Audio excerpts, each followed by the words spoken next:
See, anybody can, whether you will or not. See, that's the question. And here's a good question to ask. We are all buying somebody's plan. The question is, whose?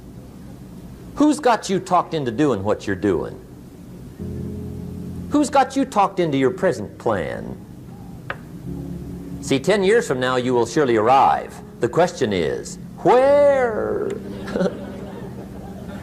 But see, anybody, if you want to, can go searching for a good plan, pick it, and start working it. And sure enough, as the time passes, as it surely will, 5 years from now, 10 years from now, then you'll be winding up wearing what you want to wear, driving what you want to drive, living where you want to live, become what you want to become. But now's the time to fix the next 10 years. And who can? Anybody. Here's number 6. The 6th key to sowing and reaping. This is leveling with you now, as we promised to do. There's one thing better than the truth, and that's the whole truth. And here's part of the whole truth of the law of sowing and reaping. Number 6 is, you could lose. There are times when you just lose, no matter what you do. It's that kind of planet. You reap what you sow, yes, but... What does that mean, yes, but? Well, the farmer plants his crop in the spring, takes care of it all summer, loves his family, works 10, 12 hours a day, 6, 7 days a week, is an honorable man. Come fall, he's got a beautiful crop, and he deserves every bit of it. But the day before he sends the combines into the field, a hailstorm comes along and beats it all in the ground. Which means you lose. Somebody says, well, what did he do wrong? Answer, nothing. It's just that kind of planet. Sometimes it's going to hail on your crop and rain on your parade, so you got to get ready for that or you will be naive. That's just part of the life arrangement. And don't press me why. I was not in on some of the original decisions here, so I don't know how it got set up. But there's just times, sometimes you lose. That's part of life. But now here's number 7. The 7th key to sowing and reaping. And it goes like this. It's just another way to quote the same law. And it goes like this. If you don't sow, that's just another way to quote the law. If you don't sow, what? You don't reap. You don't even have a chance. So if you looked at your game plan tomorrow, you might come to the quick conclusion, I got to get some sowing going. How true. Get you some sowing going. And remember, you've got plenty of time. You've got all the time there is. Some people spend enough TV time to make a fortune. The latest article on television watching in this country, according to the latest article, the average television is on in this country in every household 7 hours a day, called the Big 7. I asked a guy one time what his TV cost. He said about $450. I said, you forgot to look at the price tag. He said, what do you mean? I knew he was a TV watcher. I said, that television costs you, in my opinion, at least $12,000 a year. To watch it, not to own it. Owning it's cheap.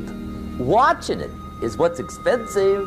And I said, hey, $12,000 a year is too much to pay to watch TV. That's too much. Pay a little, but not $12,000. And he's the guy that said, I hope pay TV never comes.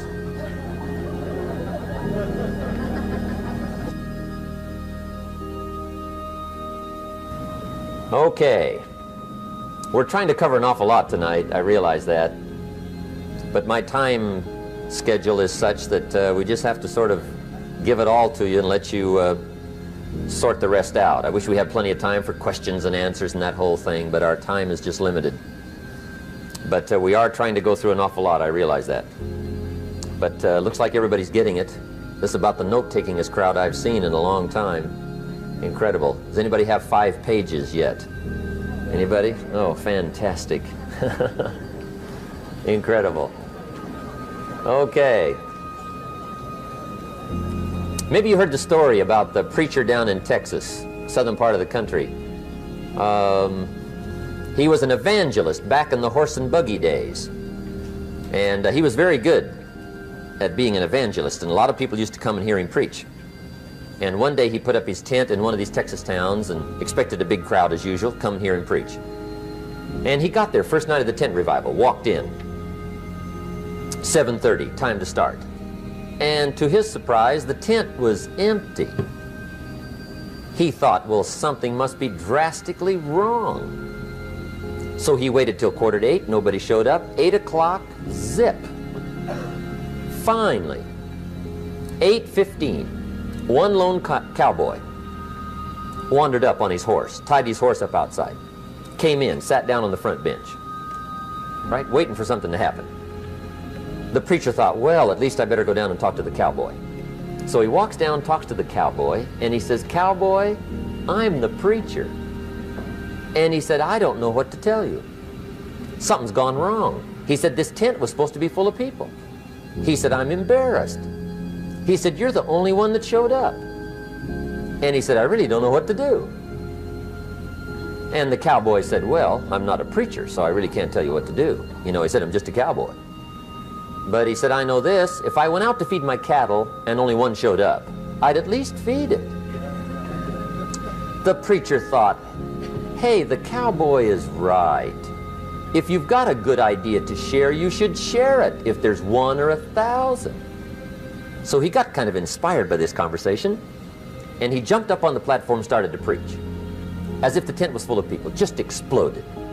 And he went for an hour and 15 minutes, just kept rolling. Finally, he quit. And when he finished, he came down off the platform, talked to the cowboy again. He says, "Well, cowboy, what did you think of my sermon?" And the cowboy said, "Well, I'm not a preacher, so I really can't tell." You know, he said, "I'm just a cowboy." But he said, "I know this, if I went out to feed my cattle and only one showed up, I'd feed it, but I wouldn't dump the whole load on it."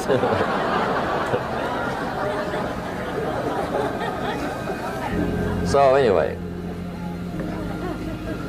if it seems like we're dumping the whole load tonight, I guess we are, but gosh, everybody's doing well. I'm having a good time. I appreciate the response here tonight. Okay, the next subject is setting goals.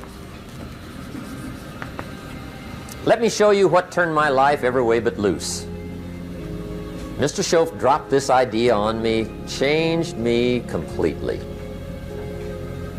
Setting goals. Here's what can easily happen if you don't set goals. It's easy to let life deteriorate into making a living instead of designing a life. And we all have a choice: make a living or design a life. It's easy to get trapped by economic necessity and settle for existence rather than substance. That's easy. But the best advice I can give you on how to break out of that trap is to learn how to set goals. Mr. Schoaf put it to me this way.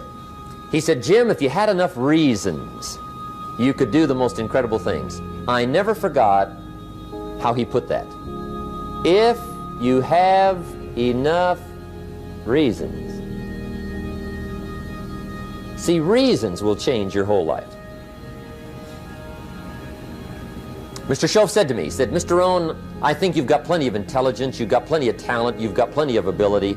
Probably what you lack is plenty of reasons." He said, "I don't think your current bank balance is a true indication of your level of intelligence." I was happy to hear that. He said, "I think you're much smarter than your present bank balance indicates." And that turned out to be true. I was much smarter.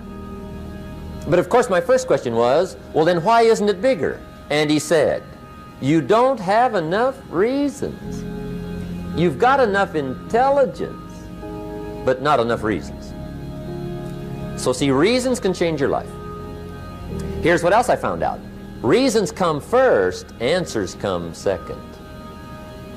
You don't get the answers to do well till you get the reasons.